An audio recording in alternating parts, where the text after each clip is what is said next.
Welcome back to Tiny Blue Games. My name is, of course, Csaw or Chris, and today we're talking about Wrath Classic in 2022. Today's episode 2 of our Wrath Classic journey. It's been a shockingly long time since the first episode. I think it's been 3 weeks, which is just wild. Maybe it's even been more than that. I don't know. But I am actually higher level than I'll talk about in this video. But this is kind of good because it should allow us to have more regular episodes come out as opposed to these long breaks in between them. That said, let's get into the episode. In the background, you should see me traveling from level 10, where we left off in our last episode, to about level 20 in this episode, and just tackling some of the different actions and activities that you can do in those levels. But one of the big topics of discussion I wanted to start with was, is it too late to start Wrath Classic? Which sounds really funny, especially, the game launched a few weeks ago, and is going to be out for probably 2 years. But it's something that a lot of my friends who have now kind of caught wind of the fact that I'm trying to level and play Wrath Classic and have seen all the people streaming it, and I've heard that Nax Aramis is out and all that jazz, they kind of ask. And it's kind of a fair question, because I feel like a lot of people, certainly a lot of people that you see on YouTube or Twitch, prepared a ton for Wrath Classic. They got everything they needed. They got to max level before that, prepared everything, and raced to level 80 as quick as they can. And if you're just watching those people, it can very easily feel like you're super behind, and sometimes it can even feel like why even start when you're so far behind. Specifically in MMOs, where there is such a power gain for time investment and all that. But what I'd like to say to that is do things at your own pace, enjoy things at your own pace, and set your own goals. Even if you're not a part of that first wave that's gearing out and stuff, as you continue to hit level 80 in the weeks and months to come, there's still going to be people who are hitting level 80 with you, but also some of these very fast people are going to be making alts and stuff like that. There's going to be a lot of content for you to still do. So my number one answer to people who say that is, hey, enjoy the journey. And this video, this episode, this series is really exactly that, right? Because I'm not even close to 80 and I'm still going at it. I don't feel like it's too late.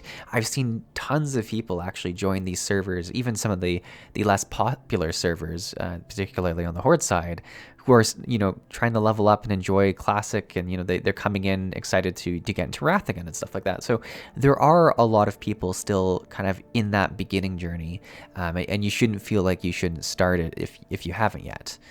The other big one is that you can make a DK. If it's not a fresh server for a fresh Wrath server, I'm pretty sure you can make a DK without even having a level 55 character, which is a really quick way to get into the end game, get into the leveling process into Wrath.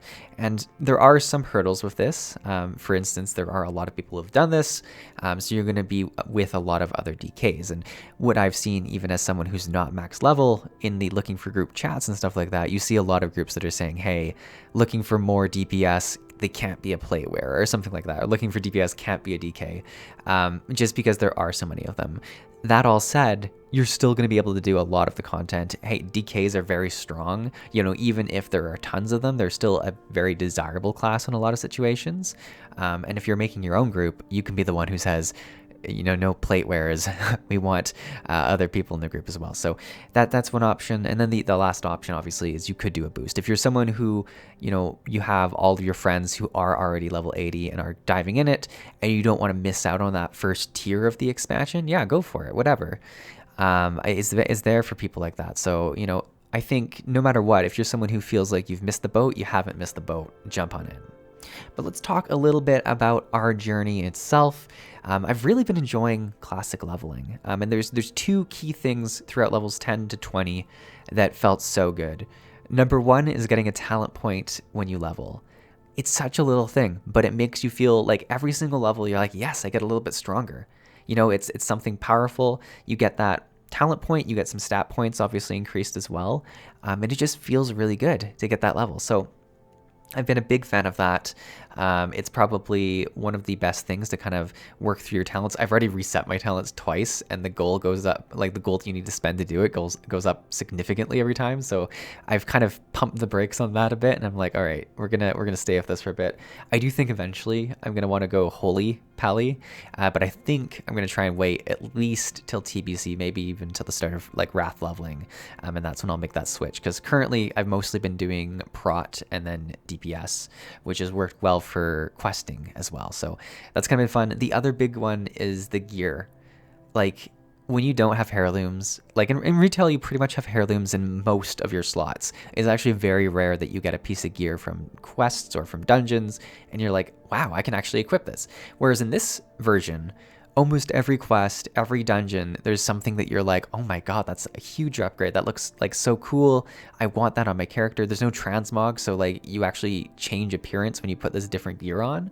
And it's so much fun to have that as an aspect of your journey. You feel the progression of your character so much more, and I think that's really shining through here. And it's hard because I do like transmog systems. I think they're very powerful for the game, but there is something that you miss once you have that identity of the gear taken away. Once you can't look at someone and see what kind of gear they have, it's kind of taken away. So it's I don't know. I don't know what the right answer is around it, but I definitely have enjoyed the leveling. The other big thing when it comes to 10 to 20 is this is where you start interacting with more people, right? Because you can all of a sudden queue for Battlegrounds. This is something I was very excited to do initially because I had tried leveling through TBC before. You had to go queue for Battlegrounds in the main city, and you often didn't get very much XP unless you had a quest for it. And Force and Gulch had no timer, which was just horrible. Or at least I didn't see a timer on it. Like it's now 25 minutes, which is still an incredibly long time when you lose in 25 minutes. But yeah, I really wanted to do that. So you can queue in for Battlegrounds anywhere. Join right in and you'll get brought back to where you were, which is great. But yeah, there were still some issues. The first couple that I went in, I was against like pretty much all level 19 twinks, which no, not enjoyable. Not like some people, it's crazy how much damage like someone who's fully geared at 19 compared to like a level 11, 12, 13 will do. Like they'll two-shot you if you're lucky. So yeah, it scared me away from Battlegrounds for a while. I did, like, throughout leveling and going into the levels past 10 to 20, have gone in every so often. I've had a few times where I have won a Battleground, and it does give you a reasonable amount of XP because you get XP for some of the objectives you do in the Battleground. You get a fair bit of XP for the win, and then you do get a XP for your daily win of either Force and Gulch or whichever Battleground is the quest is for. So it's pretty beneficial, but the amount of times I've gone in and it's been just the worst, it's pretty much scared me away from it. So not the best thing, but something I'm going to continue doing as I go through the levels. The other thing you get to do in this bracket is dungeons, and one of the nice things about the Horde is that you have Ragefire Chasm. It's a dungeon that's literally inside Orgrimmar, and a lot of people are wanting to do it because it's so convenient to do on the Horde side. So from levels probably all the way down to 13 or 14, all the way up to 20, you're going to be able to do a fair bit of Ragefire Chasm, and that's what I was able to do. I did some as a DPS, I did some as a tank. I tried out the new looking for group system, which, I'll be honest, I'm of the opinion that they should put the random dungeon finder in. I think it was nothing but a boon to the community. The current system they have works very similar to the retail Mythic Plus find a group system, where you kind of list your objectives for your group and people can kind of whisper you. And then you can you can also list yourself as being interested in certain dungeons, and people can whisper to have you join their groups or invite you. But it's not nearly as clean. There's not like a list of people who have signed up for your dungeon or something like that, right? So it's a little bit messy that way. The other issue is that like the role that like you're assigned is defaulted to tank for some reason when you like start your character. So if you don't know all of this, you can like be marked as the wrong role, and like it gets really confusing. You'll see groups with like 3 tanks and you're like, that's probably not what they mean to be. So it can get pretty bad. It's better than nothing. That said, I think that the best case is like you start your group. Like if you're, the best case is you make your own group. That's the case in pretty much every situation where you're putting together a group. If you want to specifically do a dungeon, you start making your group. You queue yourself in the looking for group, saying that you need these roles, and then you also use the looking for group chat to search for people.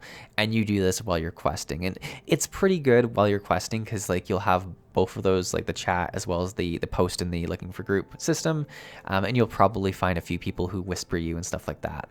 The most confusing is when you're actually just list yourself as, to join someone's group and you're just questing, is you'll often get like an invite out of nowhere and they won't mention what dungeon they're interested in doing, and you have to like ask them and find out what, if it's a dungeon you even want to do, because you can list what you're gonna like be interested in, but some people, they take that as guidance as opposed to absolutely what to do. So yeah, it's been a bit hit or miss. I'd say in general, the best XP for me has still been just questing, but it can get boring just to do questing. So it's sometimes fun to do a dungeon or to do PvP. And then dungeons have actually been the best way to get really good gear. Like some of the blues that you get from dungeons are like incredibly powerful compared to what you have from questing or anywhere else.